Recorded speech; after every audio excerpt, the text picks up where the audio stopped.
So I'm about Adom TV. So Brussels here the big agenda. You made every free sabre. Ekwa kopem se no nsia bebo. And then come over that pro so. Ye remu ye the abetwim. And it's the special prosecutor, the first ever. Wono eye Ura Martin ABK Amidu. Or the you made atwo special prosecutor. Then and this an shewe abayi me se penina krani abra wo ye na adwuma pa biso ntwatew biso adwuma no hyede hunu so ebiso adwuma na bɔ no so na no anda kra no mampani dada His Excellency John Dramani Mahama confrontation kakra verbal one a che se emu nsem kra nipa bi se oh afi na papa no ko keka no ho so osi dwuma di no ntimi ntoa so reasons ben ye ba kan statement no a odi gya adwuma na kyerɛw na ye ne mpanimfo abene e odwirim de ne kita hyehyɛ ho hyehyɛ no adi nkomo se sade asie susanso bɛyi ene wo ewo ko a yes, I ewo corruption so no. Me di e na say ample for J Loving Life Chinese clinic on madam and edi dwumadi ebro ye twe homra.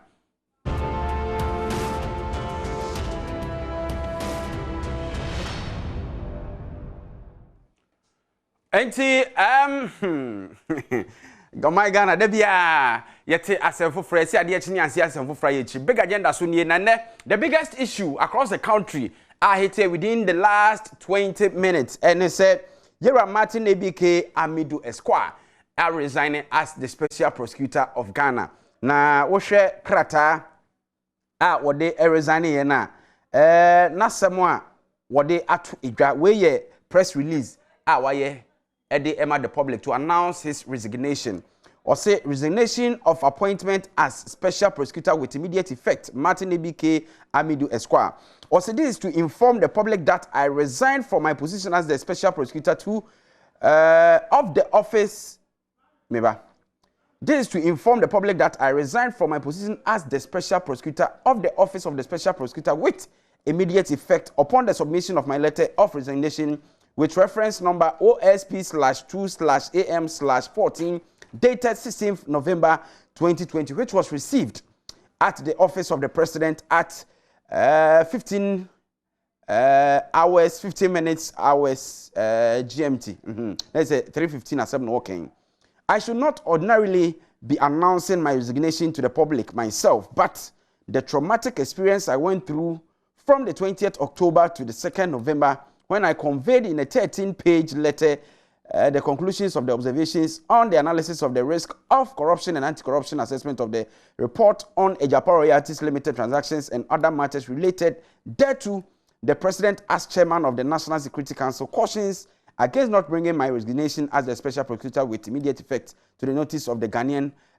public and the world. In undertaking the analysis of the risk of prevention of corruption and anti-corruption assessment, I sincerely believed that I was executing an independent mandate under the Office of the Special Prosecutor Act 2017 Act 959 and the Office of the Special Prosecutor Operations Regulations 2018 LI 2374. Also, the reaction I received for daring to produce the Ejapa Royalties Limited Transactions Anti-Corruption Report convinces me beyond any reasonable doubt that I was not intending to exercise my independence as the special prosecutor in the prevention, investigation, prosecution, and recovery of assets of corruption. My position as special prosecutor has consequently become clearly untenable. It goes on and on about 3 paragraphs more to the end. Na Yera Martin Amidu ena echere se na dwuma ede se ne nsa onim so ba be na dwuma na wanya na so dwie nya ne fa hodie no se de nipa bi ekura yedua mu ewo nanu ada Ejapa Royalties nsensem ye baaye no abro na adwene nti ase enzu nti brebra ma amani ama obekai se Manase azuri awone empo eye Yera na wono no eye procurement authority penimpa Yera ji nasem baaye Manase nhwemu a wo ye contract for sale mewi akire se won se bakodi special prosecutor so ba hwem so hwem eno ho nsem bebre Manase kra kwole se nke betimi papa no onfa de dwumadi nto san se ase adwuma no on hyeda enhu no so etiene papa na dan adwuma to a Manase asem nkonhya o hye na abam ana se den na wom yakona ne Manase azuri awone a wo no ene ebibre matoye afam aye kan hwehwemu efa dwunu de kasase ho a ya kyekyera baso setie ni ede abon na watwa wie ye no eni enkomo Manase ya mwadwo. Hello Manase.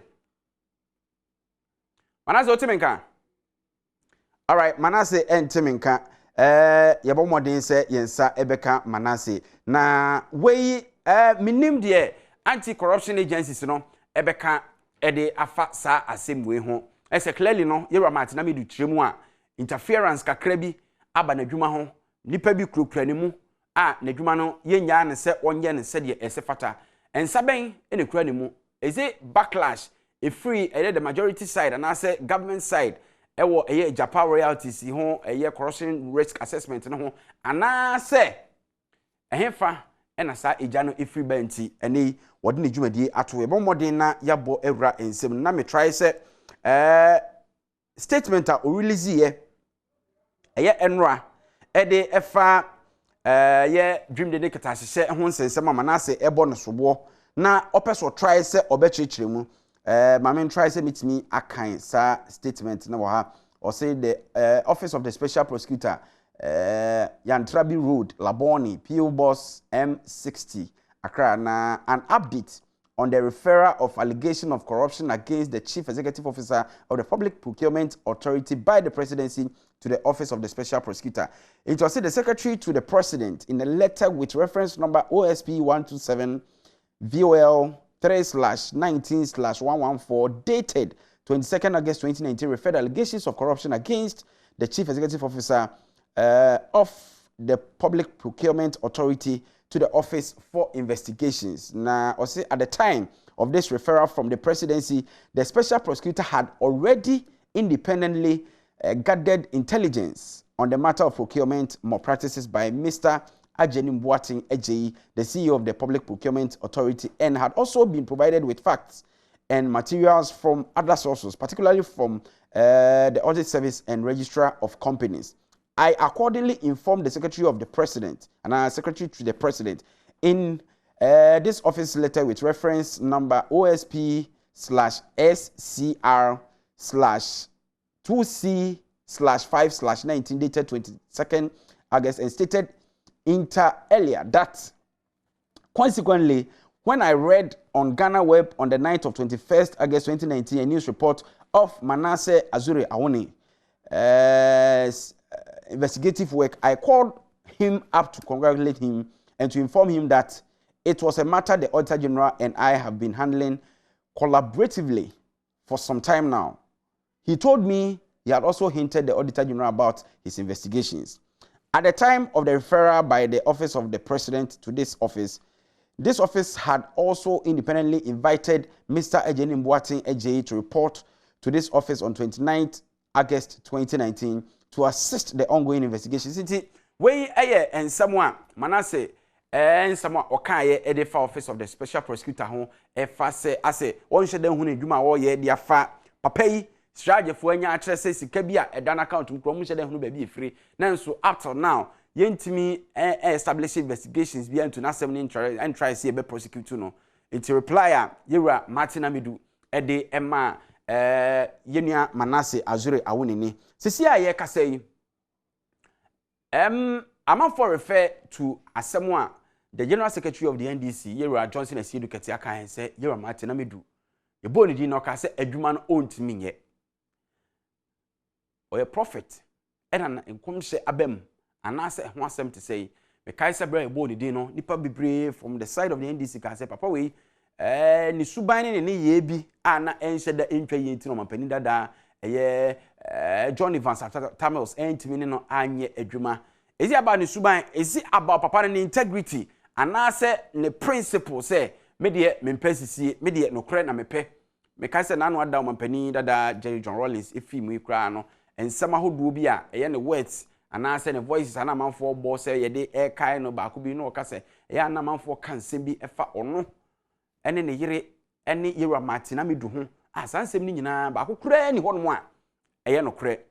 a che say Yera Martin Amidu amanfo believe say citizen vigilante oyobi a an integrity de on fa ni agro e den na akoso na asem wei ekọ to confirm say eye Yera Daniel Domlevo ana oye Auditor General nipa bi etieti ane na achi na ompese obey na adwuma yi ana aban ote adwa so sesei a Ghana fo nyina abose e badwirim die ne ketase hye ho asem die a obehwe se ene pania kura to for mo a ehwemu mapa ebeto anase ebeko baabi a wose eko na nipa se fata se etwe na so no ya twe na so ekokoduru baabi nsem ba ko mienu miensa bi siye eme clear nipa na involved no ema na the opposition kura na frɛ aban no say clearing agent anase president say clearing agent san say see no evil hear no evil nhye na wo ye no nipa wonom a try say on be bite hard afa corruption ho e wo kura mu sesei so obi to say yera Daniel Adom level wonya issue with aban na no kra yama no echo leave by force ena the office of the special prosecutor enim say e share aban we ebra no obon to 2016 the manifesto mu say oba sa so ye no oba bete no ahwe say ye be protect the public person no enioma e fa se ye di aban sika basa na so bete eti sa so ye mom so amanfo pina for say no ase adwuma ye dia so mo nsa no mo nhye da hunu so mo nhye da enye ni yie na afei wate asikinkin epese ye adwuma for the first time Japan royalties won sem krama ne bobo eba se ne keke kan wo bia wo ye ho adwuma ma no kra wo nya ho adapatwa se no po ye wie na wanya na so ndwe sa enti dada kra krokro de dwon ana se de na ekoso wo kan yewura matenamidu no resignation letter na epia bontin sisi ana at a point or say even ne appointment letter mpo a de be ye adwuma se ye born amane on the 23rd February 2018 and I said ye issue an appointment on the 23rd February 2018 no eda ne nsa eka ne krata a che se adwuma ne ye de ahye ne nsa na fi na katua ne ho bibia no ne nsa ebeka no it was just about 2020 yeah pe ne krata na me try say me quote e ho no correct se be ya enkonkoye emfomso or say it is essential for me to state for the purpose of the records and contrary to public perceptions that my appointment letter was received on 5th February 2020 almost 2 years after my appointment. Then it's a 5th February and an second appointment 2 years after say your man's appointment was a copy the copy addresses made no effort to honor any of the conditions of my appointment in terms of emolument and benefits of the appointment ever since my warrant of appointment was issued on 23rd February 2018. Enti ensam de bi wo hopa na bi so be piepie. Ensam ne bi wo hopa bi be piepie. Mse krata ne baaye no enhye da nche. Afei na woni a ewo se ekasafa ho, woni a ewo se edi ho nkomo ni nyina no, wono mo efrase ebo enkrata na chi ne issues a yera matenamidu ede eba bontin some a section of Ghanaian people feel say papa no okasa bebre na waye adwuma kakra bi ebi so feel say ne no kurenti ne hu so okasa bebre ne ma bebre nko ye pe asemi okay me kai say severally nipa bebre around sa commentaries o obi a ya fa no ama na adwuma ama na office temu e ma no akonhoma etua ne ka enso adwuma wo so ye wonye ene na papa e dia ba betu dwa say na appointment letter ankasa kra no 5 February 2020 ya ena ne nseka after 2 years say yamano sa tumidie no enti ensem bebre ha na sa nsem we nyina no me ogidie say de ehyemu bia no ebepie na wo hwe eye ase ho no last but one paragraph na or say the deputy special prosecutor has also not been paid any emolument since her appointment and there is the need to redress the situation for her now that I'm out of the way. And the last paragraph now, or say the events of 12 November 2020 removed the only protection I had from the threats and plans directed at me for undertaking the Japan Royalties Limited Transactions Anti-Corruption Assessment Report and dictates that I resign as the special prosecutor immediately. Fear is the enemy of change, and I am prepared from the vacuum created on 12 November 2020 to meet the threats of my demise as the price to pay for serving my country without fear of favor, affection, or ill will. I acted professionally throughout the discharge of my duties, and my conscience is the anchor of my strength to face my consequences. I'm grateful to every Ghanaian for both the support and criticisms during my tenure. When the real facts of my tenure become well known to the public in the future, history may judge me kindly. Also Ghana first. I don't see All right, ma yenko ahoma no so. Na yene Reverend Opuni Frimpong eni enkomo ono na kane na woye pani a woda omen Christopher wono kabonku Christian Council of Ghana. Reverend yamwadwo anwumre emakwaba. Mejemo so na mechia wetiefo nyina so. Migiri yese etiefo nyina so agye so na me nso magye so papa. Na wapom ye de. Nyame Adom wo kura yen wode ne da ya che. Ye de nyame ase. Enne yenkomo pa na da pono so ananka yedie efa ye mampenda da Rollins ni wachi ekwan befa so betimi ahye na nimunyam anya bibi kura na yese anenemyamia mpo no o ne nkaida nti obi a odi o man so mfinhia dunkron de na de bebo mu sisi ya ne se Martin Amedu edne dwumadi ato se special prosecutor awo kire se ase niema bi enhyeda enkoye wonhwemu o ye nanu ye Rev minim se Yera Martin Amedu ne krata wani aboso bi Yo me hobie sansa enena nam framba munti me hobi na minim de obeka fa ho de ma menka se appointment ba ko abayi yewura na nado ye aye ya ase nipanya emu anigye enya mu gidie pa ne sa opani ya opao no se special prosecutor ase epeja nipa gidie eye ade am se na nipa hwe kwan kase pa se katase hwe project krono bo ayi corruption or mine ejapade a ye ne basa no eye nipa bebre peja wonjidie se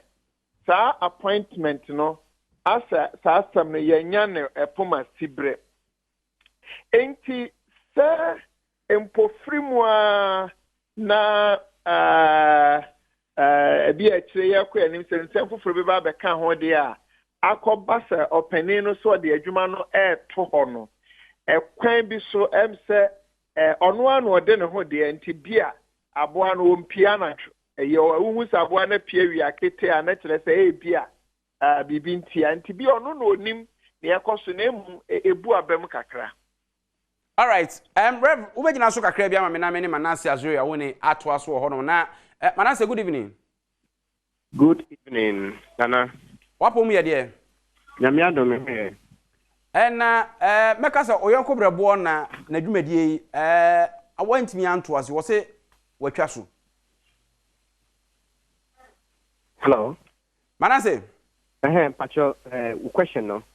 Na me se Yera Martin Amedu me kai se na no so agya kakra gu no so se adwuma a wo so ye no wontere ne ho nye papa no ne dwumadie wadane ato after se enra o ma o reply wo nuoma bi a osusu se na wo ya wunhunu ye. Well, so we share near ye binum nim na just the resignation idea na enye me wawa because me hu ni se wa check do. So when Martin Amedu work as behind the scenes and as we be a cost on the officer who bet me who says yeah the wa akwesi adakam say ubeko trugo na ya kichiro nsa ahyewechi na ya say kokon na we dey sense kranya dey obetimi akon na wono na emra na wo ho no so all the time na on my excuses on my excuse and we you man penie frame o baby o show efe o control council pay information e wo ministers na te for hokra na ye mano na mo man penie ni o mo akasa na still wo mo enfi no ni america na se o man penie obi a keta se project won pe ho asem na opese obi wapa obi se obedi hujuma se na appointee bi na minister bi en cooperate o so man penie no obetimi kura inadi but when you know ade ba konso na company my 3-bedroom office na okwa nipa mienu ba mienu miensa bi kura na e di o ma free police ho mo ne o ye adwuma chese ne o senke ye no enkoso this year kura na osni appointment letter by kasa so na kichi akwa yin chia na ka ono ne deputy enti na niema ekoso no na enye but na ote ho na o ma excuses na o yam o man peli film ni ake entina ne ya mi hu ne se mana se ya time na so na yen kwoto ankomo we so Adom FM so sisi meda wase na yen fancy big agenda ni bedi nana sia fofo unfortunately nipa na wase no mudi nkomo no yen san komo ntem bre na so wo chena ye beto so